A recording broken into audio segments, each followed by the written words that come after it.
안녕하세요. 오늘은 사도행전 묵상 48번째 시간으로 사도행전 19장 21절에서 41절까지의 내용, 그러니까 주로 에베소에서의 사도 바울의 사역을 우리가 오늘 살펴보도록 합니다.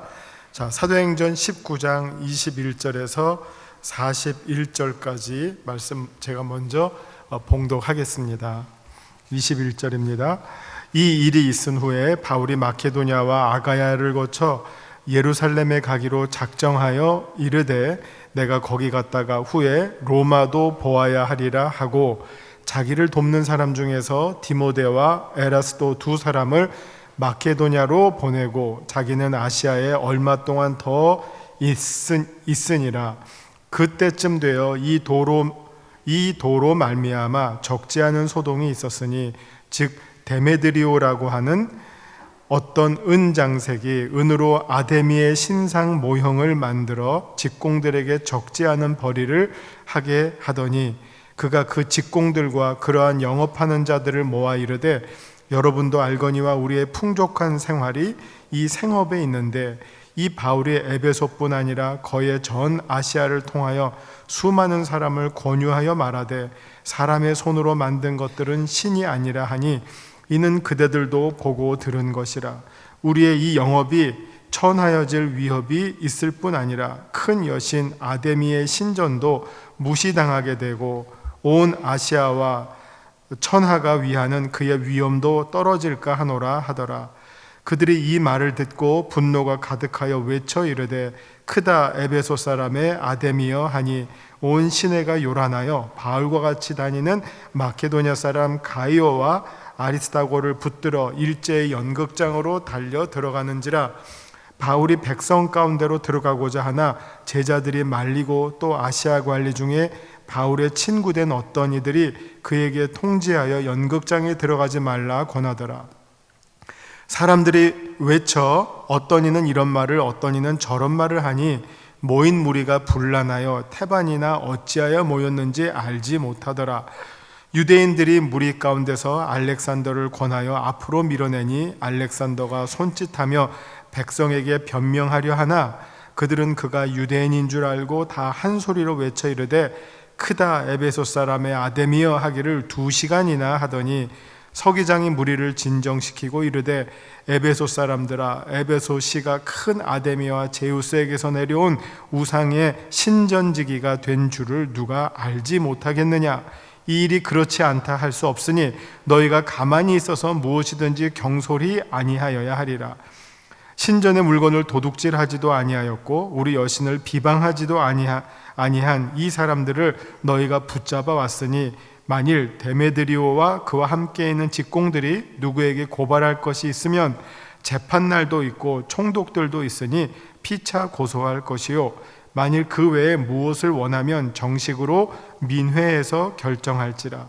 오늘 아무 까닭도 없는 이 일에 우리가 소요 사건으로 책망받을 위험이 있고 우리는 이 불법 집회에 관하여 보고할 자료가 없다 하고 이에 그 모임을 흩어지게 하니라. 아멘. 자, 한 20절쯤 되죠. 21절에서 41절이니까 내용이 조금 복잡해요.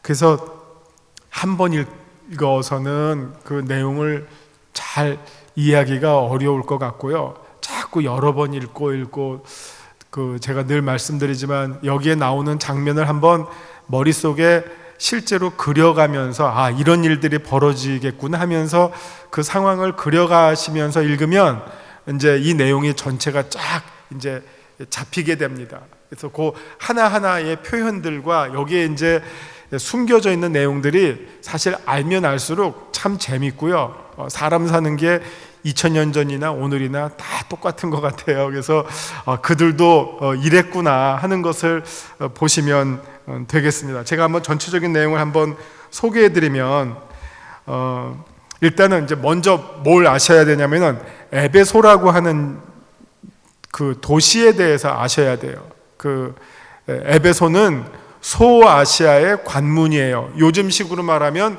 터키예요. 터키. 그 터키가 제일 헷갈리는 게 터키가 유럽이냐 아시아냐 하는 문제거든요. 사실 사람들 생긴 거는 거의 유럽 사람이에요. 그리고 문화도 유럽이라고 해도 뭐 크게 무리가 없어요. 그럼에도 불구하고 여기를 보시면 이 에베소는 지금으로 말하면 터키 지역이거든요. 마케도냐는 헬라고요. 그러니까 요 바다를 사이에 두고 요쪽은 터키고 요쪽은 그리스인데 이 식으로 말하면 이쪽은 아시아에 해당하는 에베소가 있고 저쪽은 유럽에 해당하는 마케도냐가 있어요. 그러니까 서로 인접해 있는데 아주 성격이 다른 거예요. 여기는 아시아, 에베소는 아시아고 마케도냐는 유럽이에요.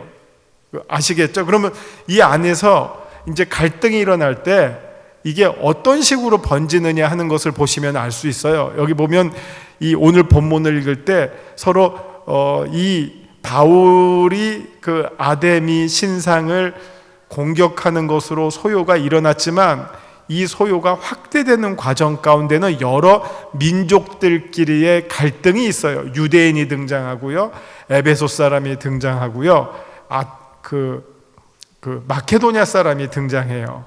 그러니까 너무 그걸 보면 참 성경이 재밌어요. 이 문제가 났는데 이 문제가 이런 식으로 번져나가는구나. 그래서 이거 가지고 지들끼리 어떻게 보면 인종끼리 민족끼리 막 그 갈등이 커져서 이제 막 요란하게 되는 거예요. 이걸 또 이제 또 이 에베소의 관리가 어떻게 잘 수습하는지 그 장면이 잘 드러나고 있습니다. 한번 제가 좀 더 자세히 소개해 보죠. 자, 21절. 이 일이 있은 후에 바울이 마케도냐와 아가야를 거쳐 예루살렘에 가기로 작정하여 이르되 내가 거기 갔다가 후에 로마도 보아야 하리라. 요 말씀은요, 이게 이제 바울이 에베소에서 3년 동안 사역하면서 품게 된 비전이에요. 비전. 나의 어떤 이제 선교 여정이 앞으로 어떻게 펼쳐질까?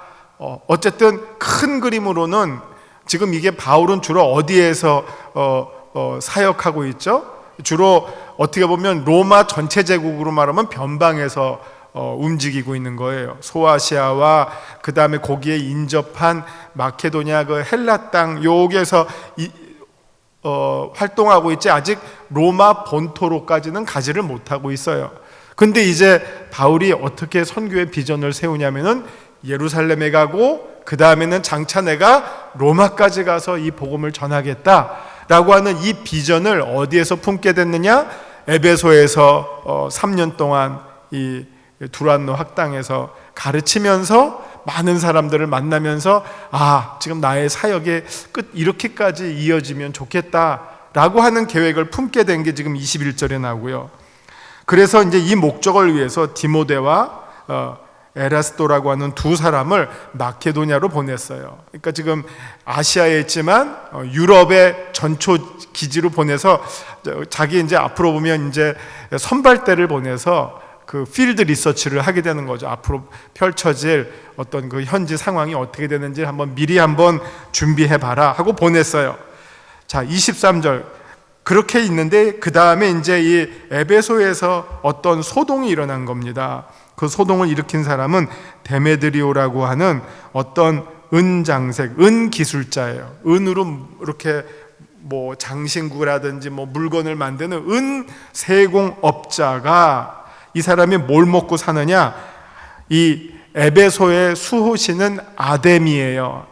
영어로 말하면 아르테미스. 그리고 이 아테미가 로마식으로 말하면 다이아나예요. 다이아나라는 이름은 많이 들어보셨죠? 여자 이름에 서양에서 지금 다이아나, 뭐 옛날에도 무슨 가수 다이아나 로즈 해가지고선 여자 이름에 다이아나가 많이 등장해요. 이게 헬라의 여신의 이름인데 이 여신이 어떤 여신이냐? 그 다산의 여신이에요. 그러니까 이게 저쪽 구약으로 가면 누구냐? 저기 바알과 바알 신이랑 비슷해요. 갑자기 이렇게 이름을 말하면 이제 바알과 아세라, 이 생산의 신이에요. 생산의 신. 근데 꼭 구약도 그렇지만 이 다산의 신과 관련이 되면 반드시 어떤 문제가 생기느냐? 성적 타락이 일어나요. 다산과 성적 타락. 그래서 옛날에 그 바알의 신전에서 무슨 일을 하느냐? 거기서 예배 행위가 곧 성전에서 시중 두는 그 창녀들과 하는 것이 그것이 그들의 예배고, 그것이 다산에 대한 축복을 받는 예배라는 그런 의식을 한 것처럼, 이 여기에서도 아데미의 신이 그런 역할을 하고 있어요. 그러니까 그걸 바울이 좋게 볼 리가 없죠. 완전히 도덕이 문란해지는, 어떻게 보면 타락한 종교의 어떻게 보면 이 끝판왕이 이 아데미 신상을 섬기는 거고, 또 그거를 이제 각 어떻게 사람마다 그 신상의 모형을 만들어서 팔아먹는 게 이게 데메드리오의 직업이에요. 그러니까 이거는 이런 일들을 많이 해야지 이 사람은 부자가 되는 거고, 못하면 굶어 죽는 거 아니에요? 사업이 망하는 거 아닙니까?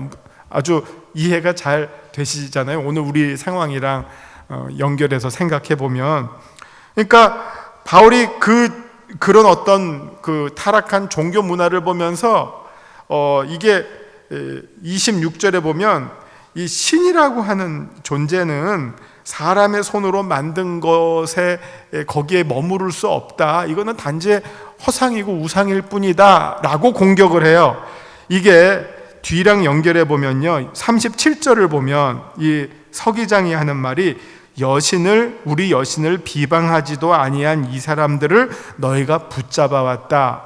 요거랑 한번 비교 읽기를 해보면요, 바울이 어떻게 공격을 했냐면, 일단 아데미 자체를 공격한 거는 아마 했을 수도 있지만, 그거를 주로 한 게 아니라 그 신이 여기 이 신상에 있다라고 하는 요 신상을 가지고 공격을 주로 했던 것 같아요. 그래서 뒤에서 이 바울의 일행이 여기에서 이 공격에서 빠져나갈 수 있는 어떻게 보면 이유가 됐어요.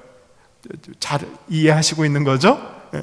바울이 아데미 자체를 저거 악마다 이렇게 말한 게 아니라, 그거를 이용해서 돈 벌어 먹고 있는 이 은 기술자가 만드는 이 아데미의 모형을 만드는 걸 가지고 저거는 신이 아니다, 이렇게 주로 공격을 했던 것 같고, 그래서 이제 이 데메드리오는 많은 사람들이 이거 갖다 놓으면 그냥 우리 집이 축복받고 복받고 잘 될 줄 알았는데, 바울이라고 하는 사람이 나타나서 이거 다 헛거다라고 말하니까 이거 괜히 살 필요 없네 하면서 사람들이 점점 이거를 안 사고 거부하니까, 이 데메드리오가 자기의 사업에 큰 손해를 보게 되니까 이제 이거를 자기의 공장을 가지고 있었을 거 아니에요. 그 종업원들이랑 같이 이제 바울의 일행을 공격한 거예요. 지금 이 장면이 그렇게 됩니다.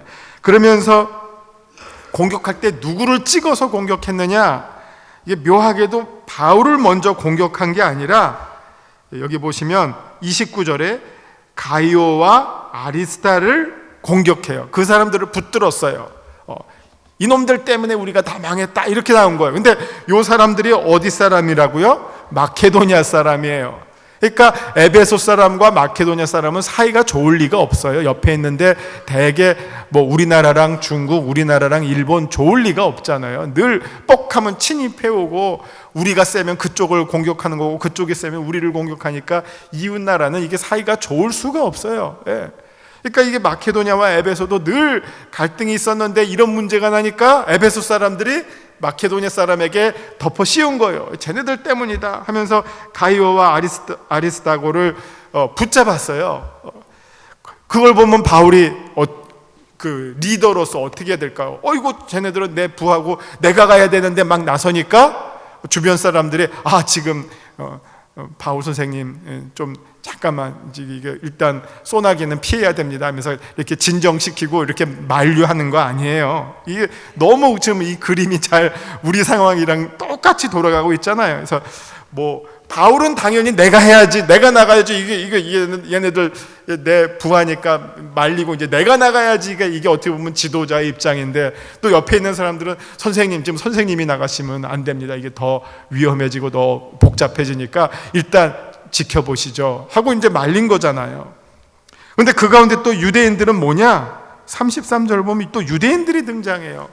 왜냐하면 이 사람들이 공격할 때, 여기 지금 글에는 안 나오지만 이거 유대에서 온, 이스라엘에서 온 사람들이 이런 또 소문을 퍼뜨렸다니까 제가 보기에는 이게 구체적으로는 안 나오지만 유대인들도 도매금으로 공격받게 된 것 같아요. 예, 옆에 있다가 그냥 그 구경하러 갔다가 확 그 화당하는 것처럼, 그러니까 유대인들도 막 공격받게 되는 상황이니까 유대인들은 또 자기들 나름대로 알렉산더를 내세워서 야, 이거 우리 아니야, 우리 아니야 라고 지금 변명하려고 하는데,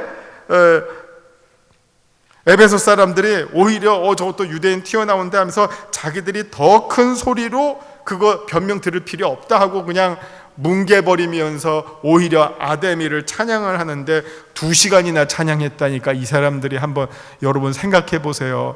할렐루야를 2시간 동안 한번 해보세요. 한 10분 하면 목이 가고 아이고 힘들어서 내가 할렐루야 하지만 소리는 못 내겠다 할 거 아니에요. 근데 이 사람들이 2시간이나 이 짓을 했더니 이 사람들이 이 얼마나 지금 이 군중 심리가 어마어마한지 아실 수가 있잖아요.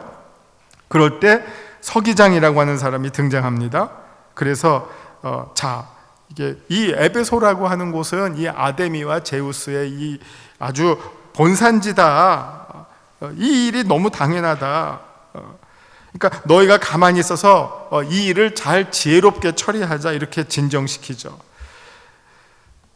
그러면서 이제 여기서 이 사람이 지혜롭게 딱 얘기를 해요. 자, 이 바울의 일행이 37절, 신전의 물건을 도둑질하지도 않고 여신을 비방하지도 아니었다. 그러니까 이 사람들이 바울의 일행이 주로 얘기한 게고 신상을 가지고 얘기했지 여신 자체를 공격한 게 아니구나 하면서 살짝 물타기를 하죠, 이 사람이. 이 말은 이제 요즘식으로 말하면 이거예요. 이 사람들이 어떤 구체적인 형법에 어긋나는 형사적 범죄를 저지른 거는 아니다. 우리 요즘식으로 말하면 형사적 범죄를 저지른 거는 아니다. 그러니까 여러분들이 고발할 게 있으면 39절 정식으로 민회에서 고발을 해라. 민회에다가 얘기해라. 그러니까 이거는 뭐냐면 형사로 막 이렇게 막 처단할 일이 아니라 민사로 이야기해서 혹은 손해난 것이 있으면 그 정도를 우리가 한번 다툼을 얘기하자, 이런 얘기예요. 그렇기 때문에 이게 민사로 갈 거를 너무 형사로 가서 오히려 그걸 요구하다가 여러분들이 오히려 형사법에 저촉이 되는 그 잘못을 저지르지 말아라고 하면서 수습하면서 잘 듣다 보니까 뭐가 나왔죠? 협박이 온 거예요. 여러분들 조용히 있어야지, 이거 잘못하면 여러분이 그것 때문에 딴 걸로 오히려 걸린다. 딴 걸로 오히려 걸린다. 요즘식으로 말하면 뭐 폭행이라든지 뭐 하여튼 뭐 기물파기라든지 딴 걸로 걸리니까 여러분 조용히 진정해라 해서 이 상황이 수습이 되는 거예요. 아시겠죠? 이거 재밌잖아요. 오늘 우리 사람 사는 세상이랑 그 진행되는 절차가 오늘의 얘기랑 너무 비슷해요. 그래서 일단 그렇게 말씀드리고요. 여기 나와 있는 이제 사람들을 중심으로 제가 이제 다시 한번 설명해 드릴게요. 우리 유인물 보시면서 한번 보죠. 말씀 요점. 바울은 에베소 사역 중에 자신의 남은 사역의 비전을 갖게 됩니다. 이게 우리가 흔히 여러분 들어보셨지만 로마도 보아야 하리라. 사실 로마 우리가 만약 이 말을 쓰면 관광으로 생각하겠지만 당시에 바울이 로마도 보아야 하리라 하는 것은 로마까지 가서 복음을 전하다가 내가 거기서 내 생을 마치겠다라고 하는 결사각오로, 순교의 각오로, 일사각오로 로마도 보아야 하리라 라고 말하는 거죠. 자, 에베소 시민의 소요로 인해 어려움을 당하기도 하지만 바울은 도시의 행정관을 통해, 서기관을 통해 오히려 보호를 받게 됩니다. 자, 말씀 산책입니다. 바울은 에베소에서 3년 동안 목회하면서 이곳에서 자신의 남은 사역의 비전을 주님께로부터 받게 됩니다. 즉 마케도니아와 아가야 지역의 교회들을 신방하여 돌아보고 예루살렘을 방문한 후에 로마를 반드시 가야 한다는 계획입니다. 이것을 위해서 디모데와 에라스도를 미리 방문지에 보내므로 자신의 의지를 그곳 성도들에게 전달합니다. 여기 이제 등장인물들이 나옵니다. 우리에게는 이제 낯선 이름들이 몇 개 나오는데요. 잘 보시면 이 이름들이 바울의 편지들 가운데 자주 나오는 바울의 아주 소중한 동역자들이에요. 그래서 이 에라스도에 대해서는 디모데후서 4장 20절에 나와요. 이 이름이 한번 그 부분을 찾아볼게요. 디모데후서는 4장 20절에 나오는데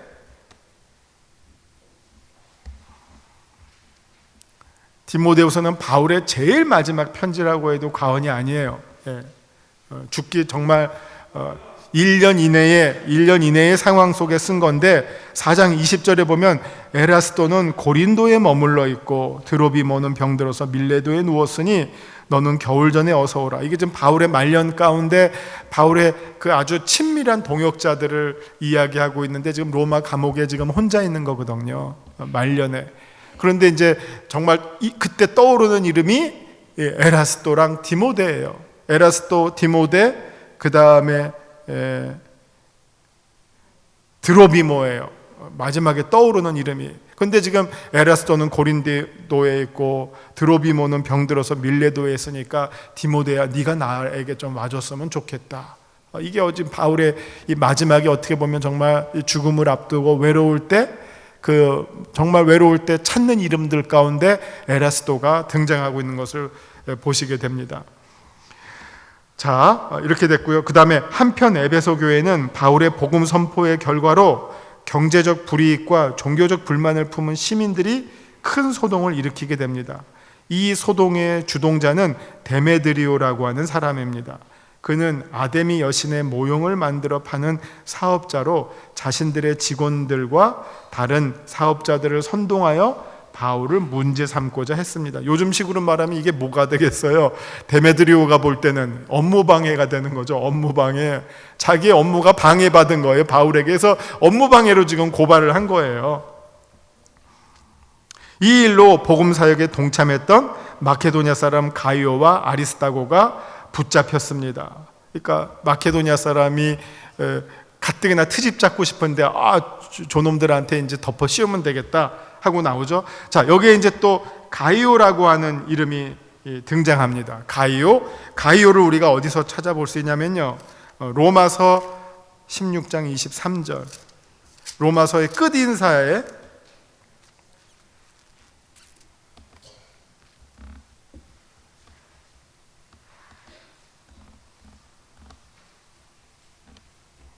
로마서 16장 23절을 보시면 여기 나와 온 교회를 돌보아주는 가이오도 너희에게 문안하고. 가이오가 어떻게 보면 정말 이 섬김의 왕, 나와 자기도 돌봐줄 뿐만 아니라 온 교회를 이렇게 챙겨주는 일을 가이오가 했는데, 그럼 이 가이오는 어떤 사람이었느냐? 고린도전서를 한번 보시겠습니다. 고린도전서 1장 14절.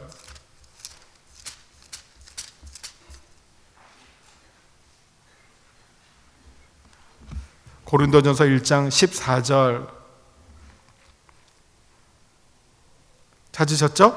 나는 그리스보와 가이오 외에는 너희 중 아무에게도 내가 세례를 베풀지 아니한 것을 감사하노니. 가이오는 정말 바울의 믿음의 제자구나. 고린도에서 세례를 바울이 베풀은 딱 두 사람 가운데 한 사람, 그 사람이 가이오고, 이 가이오는 바울의 세례를 받아서 그리스도인이 된 다음에 그 다음에 바울과 함께 정말 이 여러 교회들을, 바울을 섬기고 여러 교회들을 돌보는 아주 훌륭한 믿음의 사람으로 자랐던, 섬겼던 그런 사람. 우리가 뭐 성경에 몇몇 이름밖에 모르잖아요. 근데 그 이름 밖에도 이렇게 교회를 섬겼던 훌륭한 믿음의 일꾼들이 있었던 것을 보게 되죠. 그러니까 이때도 어떻게 보면 대신 지금 이 곤경에 처하는 거 아니에요. 대신 이 매맞는 자리에 몰린 거 아닙니까? 마케도냐 사람 가이오와 아리스다고가 붙잡혔고, 바울이 이 사건에 개입하고자 했지만 에베소 성도들이 바울을 만류했어요. 지금은 잠깐만 참으시는 게 좋을 것 같습니다 하면서 이 사건에 직접 휘말리지는 않았습니다. 이때 에베소의 시청 서기관은 에베소 시민들의 자부심을 한편으로는 인정해주고 또 그들의 마음을 진정시킵니다. 그리고 이를 합리적으로 해결할 것을 제안하면서 고소할 내용이 있으면 정식으로 이렇게 막 인민재판으로 막 폭동으로 몰고 가지 말고 정식으로 재판을 제기해라. 그러면 우리 총독과 다 합법적으로 총독이 처리할 것이다 라고 설득을 합니다. 그렇지 않을 경우 여러분들이 거꾸로 로마의 법에 저촉될 것이기 때문에 조심하셔야 됩니다. 이런 식으로 해서 무리를 진정시키게 됩니다. 오늘의 내용이 이제 이상과 같습니다. 이렇게 보시면서 앞으로 읽어 나가시면 사실 사도행전이 아주 복잡하고 여러 이야기가 나오지만 차례차례대로 이렇게 따라가시면 사도행전도 그냥 여러분 능히 읽으시면서 충분히 이해하실 수 있습니다. 자, 말씀의 적용 부분을 보죠. 하나님은 어떤 분이십니까? 하나님과 하나님의 사업에 붙잡힌 자에게 계속적으로 하나님의 비전을 심어 주십니다. 바울에게 이제 새로운 비전을 주시죠. 주님의 말씀에 사로잡혔던 바울은 에베소 사역 이후의 진로를 주님으로부터 받습니다.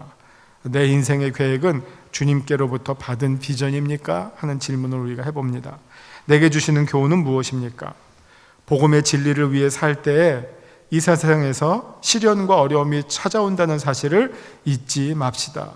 이 사도들의 행전은 고난의 행전 속에서 그러나 그 가운데 함께했던 성령의 위로와 능력을 소개해주고 있습니다. 복음 때문에 내가 감내하게 되는, 감내해야만 하는 어려움은 무엇입니까? 이거 한번 스스로 물어보시죠. 자, 이제 말씀에 따른 기도로 마칩니다. 하나님 아버지, 우리 인생의 목표가 하나님의 기뻐하시는 선한 뜻 안에서 계획이 되고 또 이루어지게 하여 주시옵소서. 그 가운데 우리가 맞이하게 되는 어려움이 있다 하더라도 또 그 가운데 우리에게 도울 길을 주시고 또 위로를 해주시는 우리 하나님의 은혜에 힘입어서 능히 감당하고 이겨나갈 수 있는 믿음에 승리하는 자들 다 되게 하여 주시옵소서. 오늘도 예배 가운데 임재하시는 주님의 크신 은혜를 기대하면서 예수님 이름으로 기도합니다. 아멘.